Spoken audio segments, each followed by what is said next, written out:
এত পশ্চিমবঙ্গের মুখ্যমন্ত্রী শুভেন্দু অধিকারীর ওপর রাগটা কেন?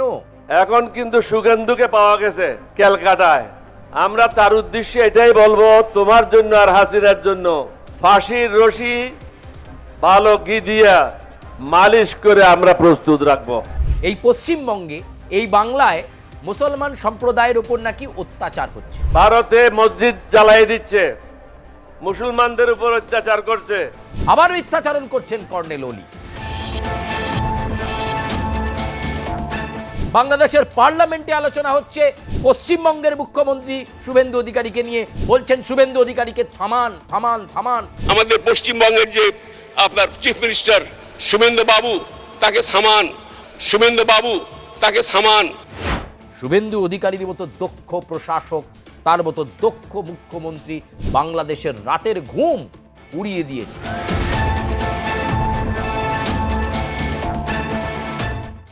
ফের পশ্চিমবঙ্গের মুখ্যমন্ত্রী শুভেন্দু অধিকারীকে হুঁশিয়ারি দিলেন বাংলাদেশের প্রাক্তন কর্নেল ওলি। এর আগেও তিনি একাধিকবার হুঁশিয়ারি দিয়েছেন, আবার হুঁশিয়ারি দিলেন তিনি।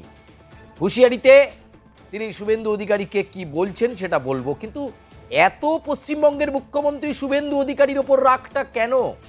সুগেন্দু যদি মনে করে বরিশাল থেকে গিয়ে ক্যালকাটায় বড় মাস্তান হয়ে গেছে, তার থেকেও বড় মস্তান বাংলাদেশে আছে। তোমার কি অবস্থা হবে বুঝতে পারতেছ না, পরনের কাপড় খুলে নেবে। আসলে যেভাবে মুখ্যমন্ত্রী হিসাবে পশ্চিমবঙ্গে সরকার চালাচ্ছেন শুভেন্দু অধিকারী, তাতেই গাত্রদাহ হচ্ছে বাংলাদেশের কট্টরপন্থী সংগঠনগুলো, মৌলবাদী সংগঠনগুলো এবং জামাতিদের। তারা কোনোভাবেই মেনে নিতে পারছেন না মুখ্যমন্ত্রী হিসেবে শুভেন্দু অধিকারীকে, তাই তাদের গায়ের জ্বালা ধরছে, তাই তারা বিভিন্ন ইস্যুকে সামনে রাখছেন। তারা বলছেন এই পশ্চিমবঙ্গে, এই বাংলায় মুসলমান সম্প্রদায়ের ওপর নাকি অত্যাচার হচ্ছে। ভারত থেকে আপনি দেখছেন প্রতিনিয়ত ভারতে মসজিদ জ্বালাই দিচ্ছে, মুসলমানদের উপর অত্যাচার করছে, বিভিন্ন রকম উস্কানিমূলক বক্তব্য রাখছে।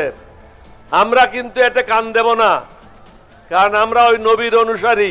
আবার মিথ্যাচারণ করছেন কর্নেল ওলি। পশ্চিমবঙ্গ সম্পর্কে কোনো কিছু না জেনে আবার ভুলভাল মন্তব্য করছেন তিনি। আগে নিজেদের দেশকে সামলান। প্রত্যেক মুহূর্তে নিজেদের দেশে গন্ডগোল, প্রত্যেক মুহূর্তে সেখানে অস্থির পরিস্থিতি।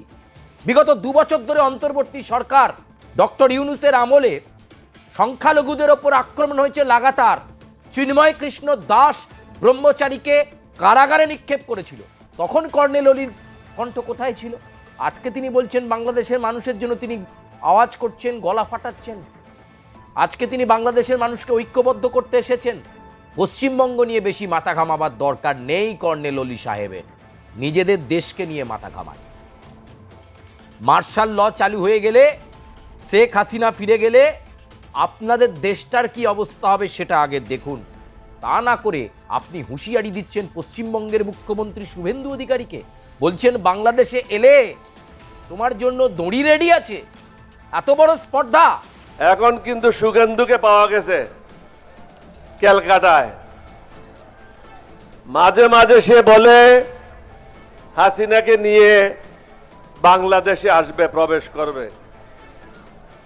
আমরা তার উদ্দেশ্যে এটাই বলবো, তোমার জন্য আর হাসিনার জন্য ফাঁসির রশি ভালো ঘি দিয়া মালিশ করে আমরা প্রস্তুত রাখবো। সুগেন্দু, তুমি যতই লাফালাফি করো, তোমার গুন্ডারা যতই কিছু বলুক বাংলাদেশ সম্বন্ধে, আমরা নবীর শিক্ষা এবং আল্লাহর কোরআন থেকে আমরা কখনো বিচ্যুত হব না। এটা শ্বশুর বাড়িও না, বাপের বাড়িও না। যদি ফাঁসির কাস্টে ঝুলতে চাও আসতে পারো। যেহেতু মুখ্যমন্ত্রী পদে বসার পর থেকেই শুভেন্দু অধিকারী স্মার্ট বর্ডারে জোর দিয়েছে, অনুপ্রবেশ মুক্ত রাজ্য করতে চেয়েছে পশ্চিমবঙ্গকে। অবৈধ বাংলাদেশি যারা এই ভারতবর্ষ তথা পশ্চিমবঙ্গের বিভিন্ন জায়গায় সুযোগ সুবিধা নিচ্ছিল, তাদেরকে চিহ্নিত করার পর পুশব্যাক শুরু হয়েছে, সেইটাকে মেনে নিতে পারছেন না কর্নেল ওলি। আপনার পুজো পৌঁছে যাক বিশ্বের দরবারে। প্রতি বছরের মতো এবারও আর প্লাস নিউজ নিয়ে এলো শারদাঞ্জলির সেরা সম্মান 2026। অংশ নিতে সকাল 10টা থেকে সন্ধে 6টার মধ্যে সরাসরি যোগাযোগ করুন আমাদের অফিসে অথবা কল করুন 9836323248 এই নম্বরে। শারদাঞ্জলি শুধুমাত্র R+ নিউজে। নিজেদের দেশের নাগরিককে গ্রহণ করতে পারেন না, আবার বড় বড় কথা, আবার বড় বড় কথা, এই করে দেবো সেই করে দেবো। কবে বলছেন কলকাতা দখল করব? আমরা বলে দিচ্ছি 4 দিনের মধ্যে আমরা কলকাতা দখল করে নেব। আমরা বলে দিচ্ছি 4 দিনের মধ্যে আমরা কলকাতা দখল করে নেব।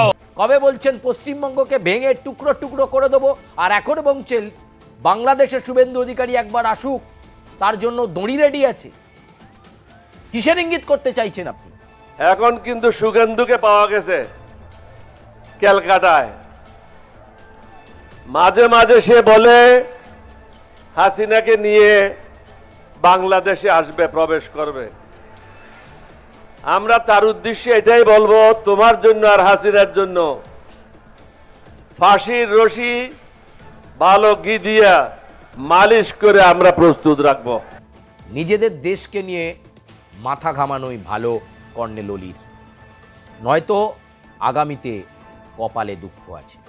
আমরা জানি আবার জামাতে ইসলামী সহ কট্টরপন্থী সংগঠনগুলো এবং ভারত বিরোধী সংগঠনগুলো আবার স্লোগান শাউটিং শুরু করেছে। ভারত বিদ্বেষী কার্যকলাপ বাংলাদেশের অন্দরে হচ্ছে, সব কিছু দেখেও বাংলাদেশের প্রধানমন্ত্রী তারেক রহমান তিনি কিছু বলছেন না, তিনি নিশ্চুপ। আমরা জানি সাহেব আপনারা ঠিক কি করতে চাইছেন। কর্নেল অলি এত গাত্রদাহ, বাংলাদেশের পার্লামেন্টে আলোচনা হচ্ছে পশ্চিমবঙ্গের মুখ্যমন্ত্রী শুভেন্দু অধিকারীকে নিয়ে, বলছেন শুভেন্দু অধিকারীকে থামান থামান থামান, বিভিন্ন সাংসদরা বলছেন। আমাদের পশ্চিমবঙ্গের যে আপনার চিফ মিনিস্টার শুভেন্দু বাবু, তাকে থামান। বাংলাদেশ বিরোধী যে সমস্ত বক্তব্য আসছে, মাঝে মধ্যে যে সমস্ত বক্তব্য দিচ্ছেন, এত গাত্রদাহ, পাবলিক মিটিংয়ে দাঁড়িয়ে, জনসভার মঞ্চে দাঁড়িয়ে বাংলাদেশের ইস্যুভিত্তিক কথা না বলতে পেরে পশ্চিমবঙ্গের মুখ্যমন্ত্রীকে টেনে কথা বলতে হচ্ছে। তাহলে বুঝুন, শুভেন্দু অধিকারীর মতো দক্ষ প্রশাসক, তার মতো দক্ষ মুখ্যমন্ত্রী বাংলাদেশের রাতের ঘুম উড়িয়ে দিয়েছে। যেখানে তারেক রহমান ঘুরপথে চাইছেন কেজি কেজি আম পাঠিয়ে পশ্চিমবঙ্গের সঙ্গে সম্পর্কটা ঠিক রাখতে, পশ্চিমবঙ্গের মুখ্যমন্ত্রী শুভেন্দু অধিকারীর সঙ্গে সম্পর্কটাকে ঠিক করতে, সেখানে কর্নেল অলির মতো লোক তিনি বলছেন শুভেন্দু অধিকারী একবার বাংলাদেশে আসলে শেখ হাসিনা আর শুভেন্দুর অবস্থা একই রকম হবে। সুগন্ধু, তুমি যতই লাফালাফি করো, তোমার গুন্ডারা যতই কিছু বলুক বাংলাদেশ সম্বন্ধে, আমরা নবীর শিক্ষা এবং আল্লাহর কোরআন থেকে আমরা কখনো বিচ্যুত হব না। এটা শ্বশুর বাড়িও না, বাপের বাড়িও না। যদি ফাঁসির কাস্টে ঝুলতে চাও আসতে পারো। ওনার এই বক্তব্য রেকর্ড করে রাখা উচিত। খেপানোর চেষ্টা করছেন, লোক খেপাচ্ছেন, মিথ্যাচারণ করছেন। কি রে, তোর বেশ র্যাশ হয়েছে দেখছি। হ্যাঁ রে, কি করবো বলতো, র্যাশগুলো কিছুতেই কমছে না। অনেক কিছু ইউজ করলাম তবুও কমছে না। আমার মনে হয় তোকে কোনো একজন ভালো ডার্মাটোলজিস্টের কাছে দেখানো উচিত। তুই ঠিক বলেছিস, কিন্তু কোনো ভালো ডার্মাটোলজিস্ট থাকলে একটু সাজেস্ট কর না প্লিজ। এই তোর তো একবার র্যাশ হয়েছিল না? তুই কোথায় দেখিয়েছিলিস? তুই একবার গৌরীদেবী হসপিটালসে দেখাতে পারিস, ওখানে ভালো এক্সপিরিয়েন্স ডার্মাটোলজিস্ট আছে। আমারও সেম প্রবলেম হয়েছিল, এখন ওখানে ট্রিটমেন্ট নিয়ে আমি এখন ঠিক আছি।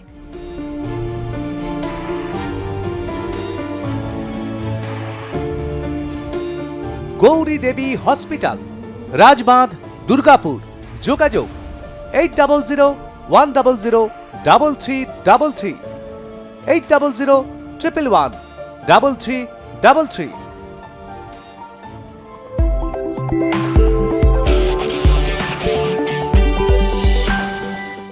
পশ্চিমবঙ্গে সমস্ত সম্প্রদায়ের মানুষ শান্তিতে আছে, স্থিতাবস্থার মধ্যে আছে, কোনো গণ্ডগোল নেই।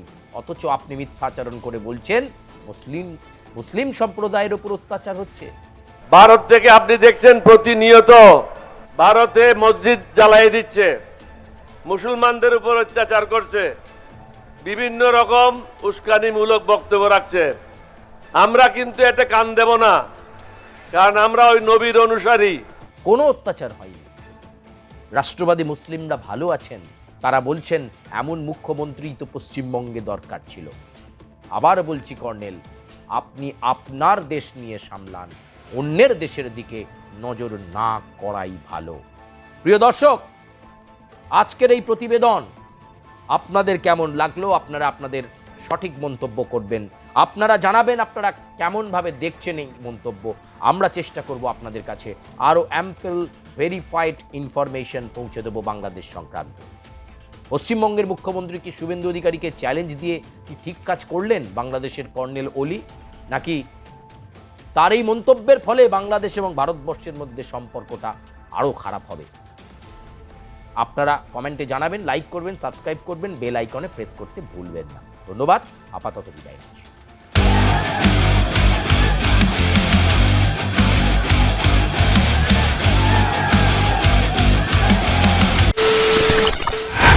খবরের নামে প্রতিদিন সন্ধে আপনার ড্রয়িং রুমে কি শুধুই চিৎকার চেঁচামেচি খেয়ে আসে? বিতর্কের নামে চলে গালাগালি আর কাদা ছোড়াছুড়ি। এবার সময় পরিবর্তনের, কারণ আমরা কান ফাটানো চিৎকারে বিশ্বাস করি না। আমরা বিশ্বাস করি খবরের সত্যতায়। আমরা কোনো পক্ষের হয়ে গলা ফাটাই না, আমরা সাধারণ মানুষের হয়ে প্রশ্ন তুলি। চিৎকার নয়, শুধু খবর হবে যেখানে বিতর্ক আছে কিন্তু কুৎসিত ঝগড়া নেই। সঠিক তথ্য, বিশ্বস্ত খবর। নজর রাখুন আর প্লাস নিউজে।